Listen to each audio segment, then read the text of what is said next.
Bonjour à toutes et à tous, j'espère que vous allez bien. On se retrouve pour le brief du mercredi 17 juillet, il est 8h30. Aujourd'hui, on va parler donc des news économiques, du ratio long and short, du funding, open interest, des liquidations. On regardera ce que font les whales en finissant par l'analyse technique de Bitcoin. Mais avant ça, on va regarder donc ce qui s'est passé hier. On a eu pas mal de gens hier qui ont short sur ce mouvement-ci. Au moment où on était ici, il y a énormément de gens qui ont short.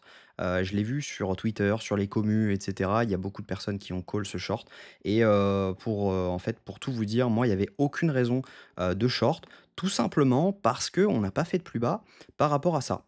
On aurait fait ce plus bas là, on validait un changement de tendance et du coup, on aurait pu tout simplement dump, juste ici. Là, en l'occurrence, on n'a pas fait de changement de tendance, on a simplement rebondi dans l'order block qui se situait juste ici.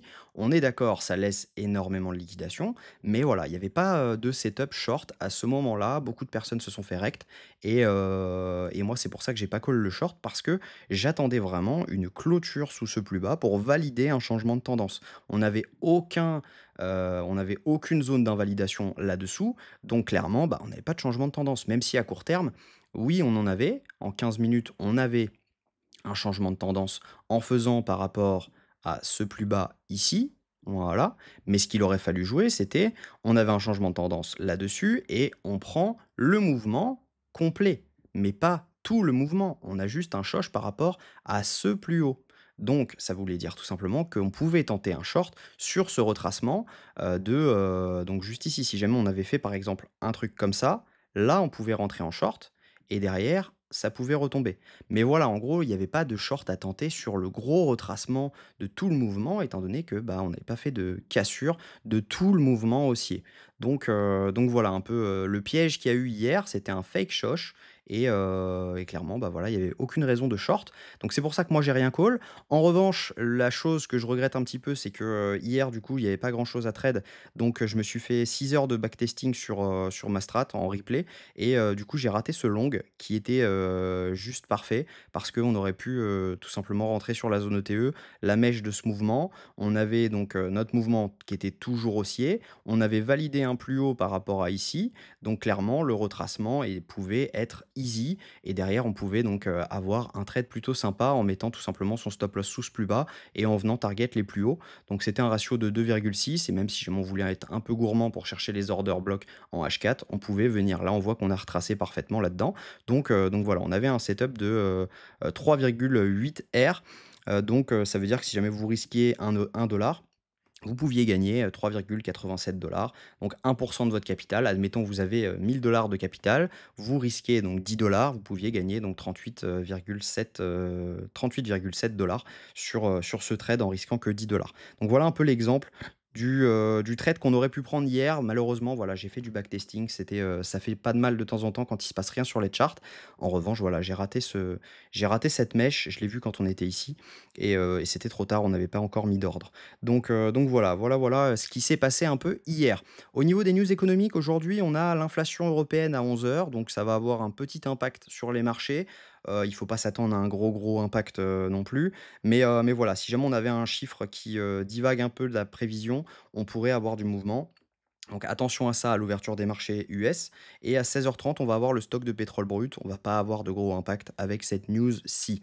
Au niveau du ratio long and short, si jamais on regarde, on est à 50-50 quasiment. Il y a énormément de gens qui shortent ce marché. On a de moins en moins de long sur Binance uniquement parce que si jamais on regarde sur les funding open interest, on voit ce qui s'est passé hier.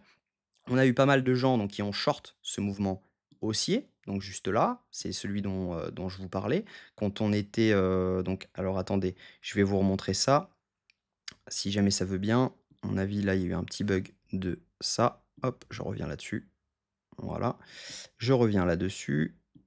Juste là.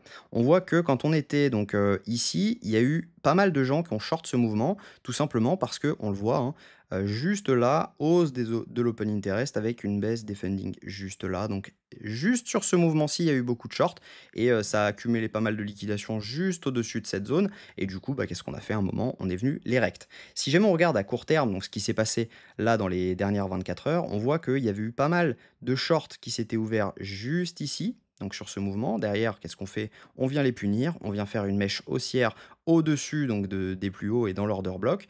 Derrière, on voit que, bah, il se ferme complètement. On a quasiment 80 des shorts qui sont rentrés, qui se sont fermés.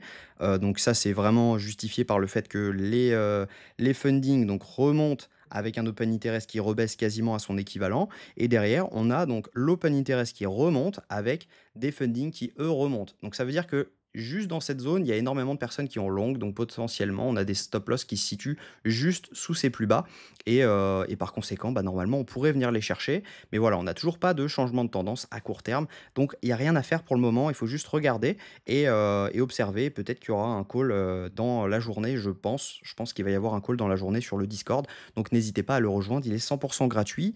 Et puis voilà, vous pouvez également parler avec. Donc on est 800 sur le Discord. Vous pouvez parler, poser toutes vos questions et ce sera un grand plaisir d'y répondre. Et si jamais je n'ai pas le temps, les autres le feront pour moi avec grand plaisir. Si jamais on regarde les liquidations, aujourd'hui, donc, on a énormément de personnes qui ont short, je vous l'ai dit. On a pas mal de liquidations autour des 66 400. Donc, pour moi, le mouvement haussier, pour le moment, n'est pas fini parce qu'on n'a pas de setup bearish. Maintenant, si jamais on commence à faire un plus bas, on pourrait venir chercher les liquidations du bas. Sur 24 heures, on voit qu'on a énormément de liquidations à venir chercher dans les 64 500. On a une première zone à 65 100, deuxième zone à 64 400 et la dernière zone, la grosse zone, c'est les 62 455 dollars. Donc, il y a de grandes chances de venir les chercher. Si jamais on regarde ce qui se passe sur ExoChart, on a pas mal de gens qui ont long donc tout ce mouvement avec des shorts qui se sont fermés. Donc ça, c'est uniquement sur Binance. Et quand on regarde sur 3 jours, parce que là, c'est un peu le débrief donc des 3 derniers jours, étant donné qu'on est en 10 minutes. Si jamais on regarde sur 3 jours, on voit que le pic de liquidation, il est vraiment en bas, à 62 245 et par conséquent, bah, on voit, hein, le justificatif de toute l'ouverture de ces longues. Ça veut dire que, bah, voilà, on a des liquidations qui se trouvent à la baisse, donc aux 62 245 Donc on n'est pas à l'abri de faire un retracement, étant donné qu'on est en zone actuelle de retracement possible.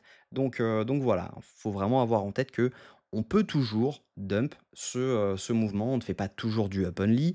Il peut y avoir à un moment un gros retracement qui n'empêchera pas la tendance haussière. Si on regarde ce que font les whales actuellement sont en train d'accumuler fortement, les whales étant en verte.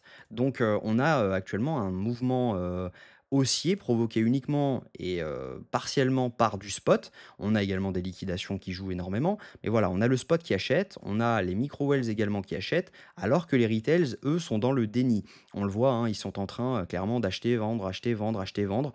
Donc ils sont dans le déni, ils sont pas encore sûrs qu'on est haussier. Mais voilà, les whales, elles, continuent d'accumuler. Potentiellement, elles pourraient prendre profit un peu plus haut. Donc attention quand même à ne pas acheter le top. Ne réagissez pas maintenant, hein, c'était vraiment en bas qu'il fallait acheter. Et on est actuellement dans des bonnes zones encore au niveau spot, si jamais on compte un bull run dans les 6 prochains mois. Mais voilà, on a quand même pas mal, on est pas mal remonté. Les zones sont actuellement plus bonnes pour moi. On a, à mon avis, de grandes chances de venir taper des zones intéressantes dans les semaines, les jours à venir.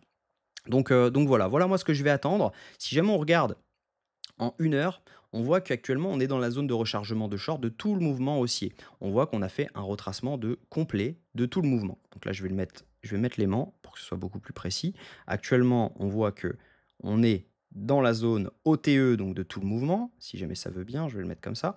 Voilà, on est dans la zone OTE de tout le mouvement. Donc, on n'est pas à l'abri de venir faire une mèche donc au-dessus, si jamais je mets une petite ligne juste là, au-dessus donc de ce plus haut, pour derrière revenir, à mon avis, potentiellement poser un top et pouvoir avoir enfin notre retracement qu'on attend pour poser un énorme long. Donc pourquoi mon OTE est placé juste ici et pas tout en bas? Il faut avoir en tête quelque chose, c'est que je vous l'ai rappelé hier, pourquoi j'ai raté le long, qu'on avait, à prendre juste sur cette zone. Si jamais on place notre Fibo juste ici, on voit qu'on a déjà pris la zone ETE. Donc si jamais on y revient, ça invalide. Donc je remets mon Fibo ici. On revoit que, juste ici, on est venu chercher la zone OTE. Donc je décale mon Fibo juste ici. Si jamais on regarde juste là, on voit que on a pris la zone OTE juste ici. Donc, pour avoir mon Fibo bien placé, je dois le placer sur ce point-ci. Et donc, du coup, par conséquent, ça nous donne la zone que on a juste là. Donc, on est là-dessus. Donc potentiellement, on n'est pas à l'abri de revenir retracer autour des 60 175 dollars à 58 593 dollars, ce qui nous donnerait une cohérence avec les liquidations qu'on a actuellement et potentiellement voilà une belle entrée pour pouvoir longue. Parce qu'actuellement, on est quand même en tendance haussière, il faut le dire. On fait des plus hauts de plus en plus hauts. Donc si on regarde là, juste là, juste là, juste là, et on fait des plus bas de plus en plus haut également. Donc juste là. Et si jamais on venait faire ça, bah, on serait toujours sur des plus bas de plus en plus haut, parce qu'on ne fait pas un plus bas par rapport à celui-ci. Donc on garderait notre tendance haussière. La tendance baissière serait valide si jamais on fait un plus bas par rapport à celui-ci. En revanche, ça n'empêche pas d'être baissier à court terme, en 15 minutes par exemple, et de retracer le mouvement qu'on a tout du long juste ici. Parce que on est haussier, mais ça ne change rien. Si jamais on commence à dump ici, on voit qu'on fera donc une cassure de ce plus bas, on revient dans la zone ETE, derrière on peut short, on peut reprendre ici et on TP dans cette zone, là où on prendrait un long. Donc voilà, à mon avis, le setup que moi je vais attendre va être une invalidation de ce mouvement par rapport à celui-ci. Parce que là, on voit qu'on a un equal low. On pourrait très bien faire quelque chose, un dump comme ça, revenir dans la zone ETE, derrière pouvoir redump, et à mon avis, cette fois, l'equal low ne tiendra pas, il ne sera pas protégé. Maintenant, il y a quand même quelque chose qu'il faut stipuler, c'est qu'on peut très bien venir dans la zone ETE de ce mouvement-ci, donc juste là, et derrière rebondir. On peut très bien faire quelque chose comme ça, derrière revenir là-dedans et repartir. Donc à mon avis, il va y avoir un setup à prendre quand on sera dans la zone ETE du retracement. Si jamais on y vient, hein, c'est pas une certitude, mais voilà, c'est si jamais on y vient, à mon avis, il y aura un trade à prendre juste ici, avec un TP à 80-75% juste ici, et on laisse tourner le reste avec SL, ABE pour venir target cette zone-ci potentiellement. Mais voilà, il faudra prendre des profits si jamais on arrive autour des 63 700 dollars parce que c'est la zone dans laquelle on pourrait repartir. Donc attention à ça quand même et ça pourrait être à mon avis un beau trade quand même. Parce qu'on serait sur, si jamais on short par exemple ici et qu'on met notre stop loss juste là, on est sur voilà, 1 pour 2, voilà, on est sur un 1 pour 2, c'est pas mal. Donc ça veut dire que si jamais vous risquez 1 euro, vous pouvez gagner 2 euros.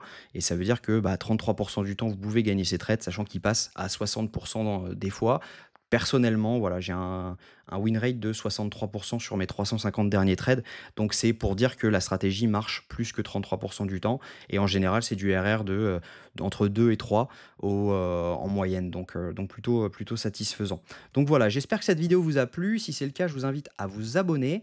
Je vous invite également à commenter la crypto que vous souhaiteriez que j'analyse. Je vais sortir une vidéo dans la semaine sur une dizaine de cryptos analysées pour vous donner les points d'entrée à long terme et les points de sortie à long terme. Ça peut être intéressant de voir ça ensemble. Je choisirai celles qui ont été le plus votées et derrière, on pourra faire une analyse complète de ces cryptos, que ce soit macroéconomiquement et techniquement. Donc voilà, j'espère que cette vidéo vous a plu. Si c'est le cas, likez-la et puis on se dit à demain, même heure. Prenez soin de vous.